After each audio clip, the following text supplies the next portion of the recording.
Okey, kembali lagi untuk video yang kedua, bagaimana cara untuk menyelesaikan masalah skema pewarisan. Okey, bagaimana cara nak jawab soalan macam ni.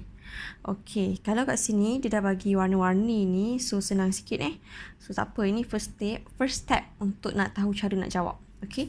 So maklumat kat sini aku kena tahulah, dia ada bagi tahu kat sini ada fenotip. Apakah maksud fenotip? Iaitu sifat fizikal suatu organisma.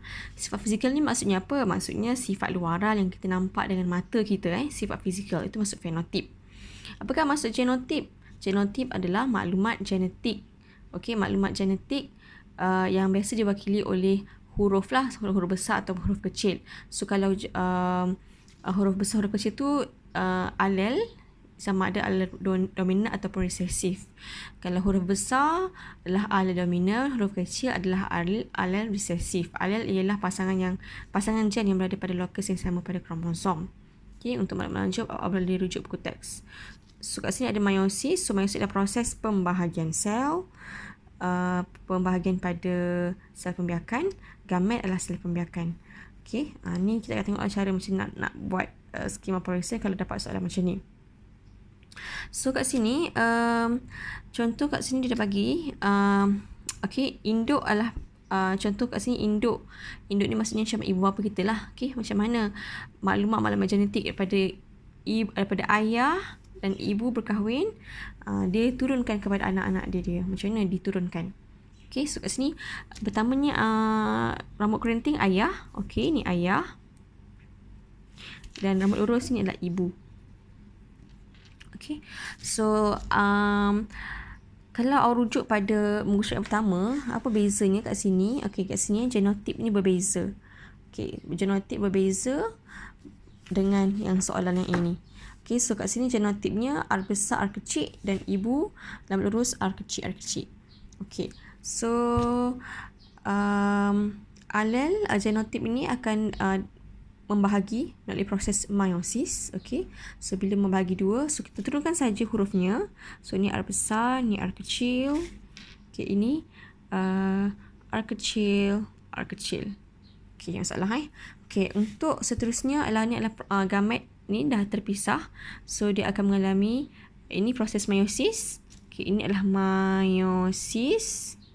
Okey, dan proses meiosis akan membahagi kepada dua, dan gamet yang telah terbahagi ini akan mengalami persenyawaan. So persenyawaan ini kalau awak tengok, okey, gamet ayah ini, okey, R besar, R kecil, dia akan bersenyawa dengan gamet ibu.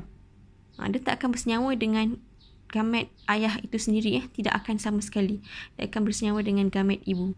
Okey, sama juga dengan yang sebelah dia akan bersenyawa dengan gamet ibu.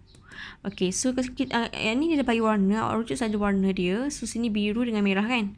So biru hurufnya besar, so genotip anak. Okey, maklumat genetik anak, huruf R besar. Okey, ini merah, so R kecil.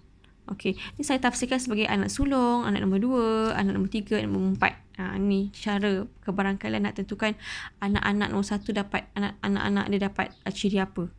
Okey, so anak nombor 2 ikut saja ini. Okey, ni R besar. Ini R kecil. Okey, so ini pula anak nombor 3. Okey, R kecil, R kecil. Anak nombor 4 pun sama. Ini R kecil, R kecil. Okey, masalah Okey, so sekarang ni fenotip. Tadi saya beritahu fenotip adalah sifat fizikal ataupun sifat luaran. So R besar, R kecil. Sebab ini kita tengok raja ini berkaitan dengan rambut kerinting ataupun lurus. So R besar, R kecil. Anak sulung dia ni rambut kerinting ke rambut lurus? So kat sini kita nampak ada huruf R besar. So R besar mewakili rambut kerinting. Apabila ada R besar kat sini, so ciri ataupun sifat yang ditunjukkan pada luarannya adalah rambut kerinting. Okay, so anak sulung dia rambut kerinting sebab ada ni R besar.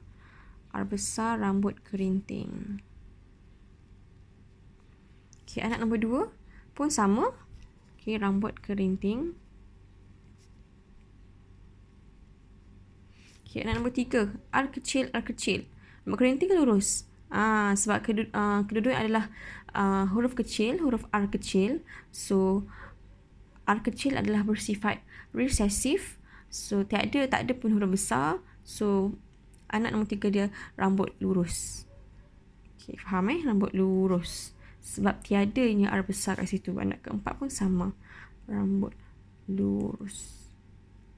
Okay, so kat situ nampak 2 orang rambut kerinting dan 2 orang rambut lurus. So ciri fizikal yang dipamerkan, 2 orang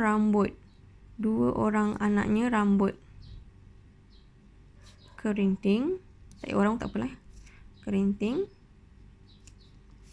Dan 2 lagi rambut lurus.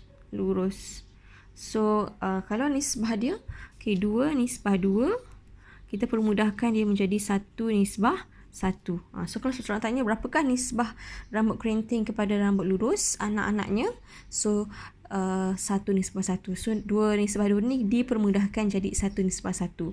So kalau dia tanya peratus, so 50%